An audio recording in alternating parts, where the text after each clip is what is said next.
Today, I'm going to explain a sci-fi thriller movie called The Colony. Spoilers ahead, watch out, and take care.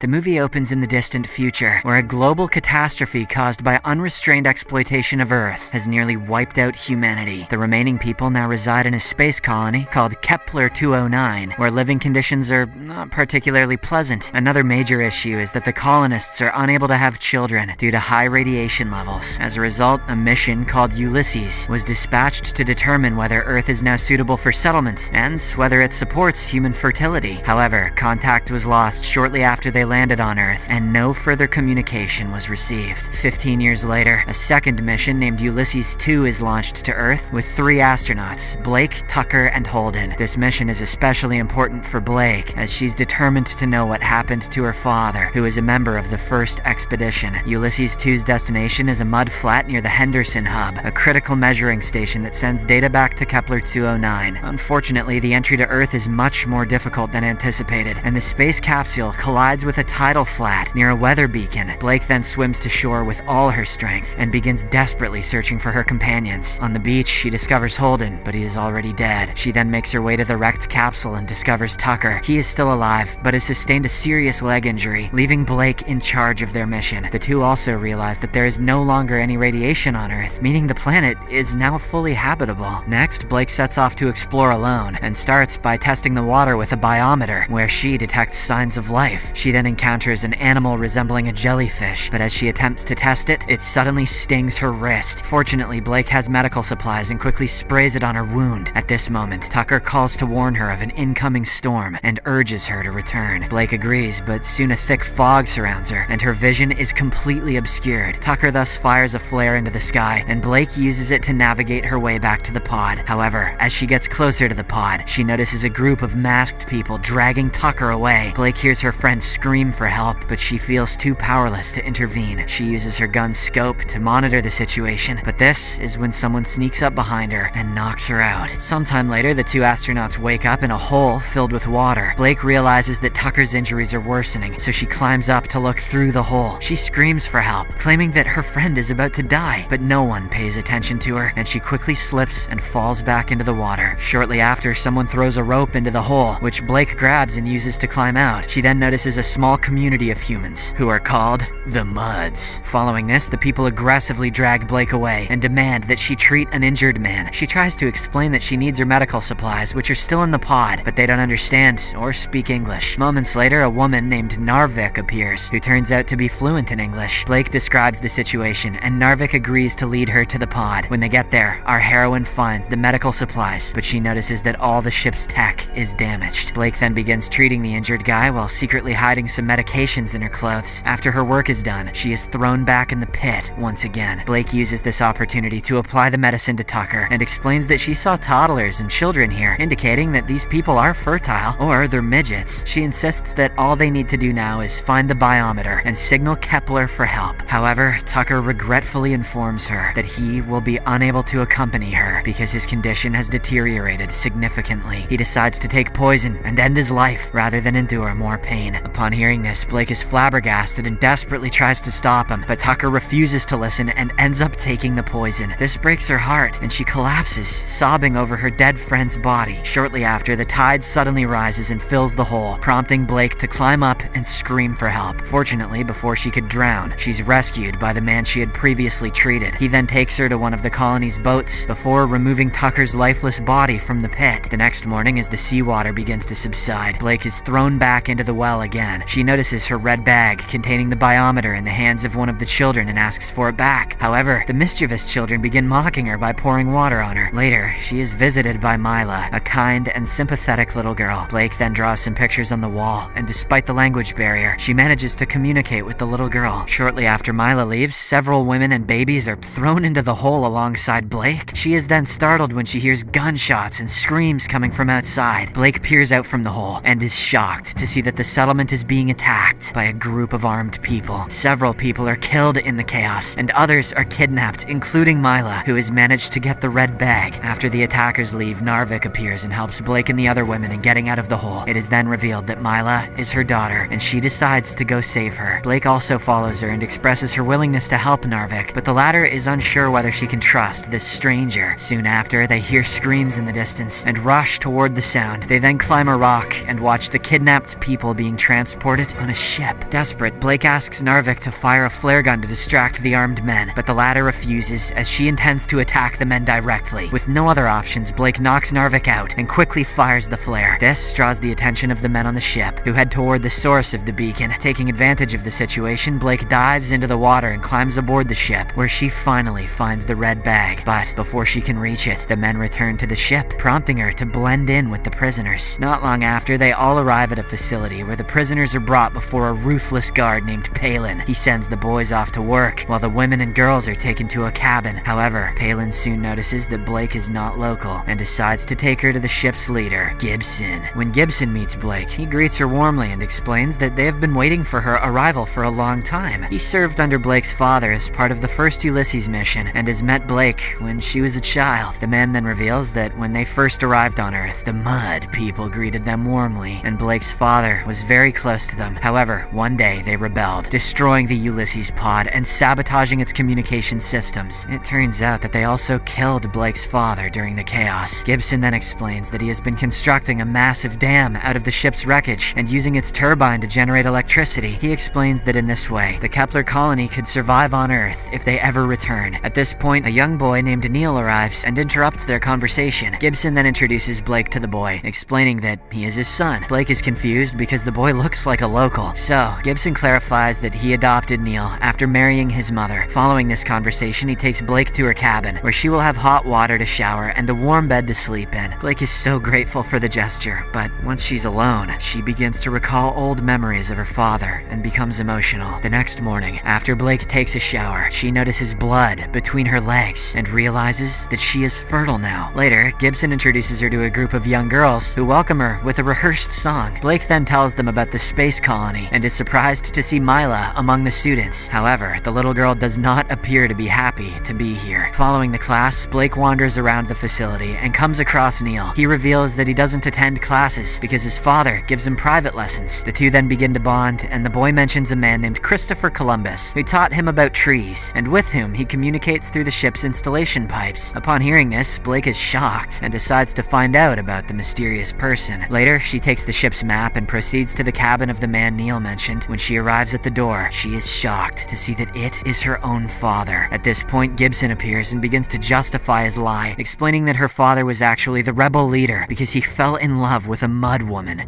He then opens the door and Blake walks in to meet her dad after 15 long years. The two exchange an emotional hug, but Blake is disappointed and hurt that her father betrayed the mission and abandoned her. The old man just states that the Kepler residents should never return to Earth to avoid repeating past mistakes. Screw the mission. Why?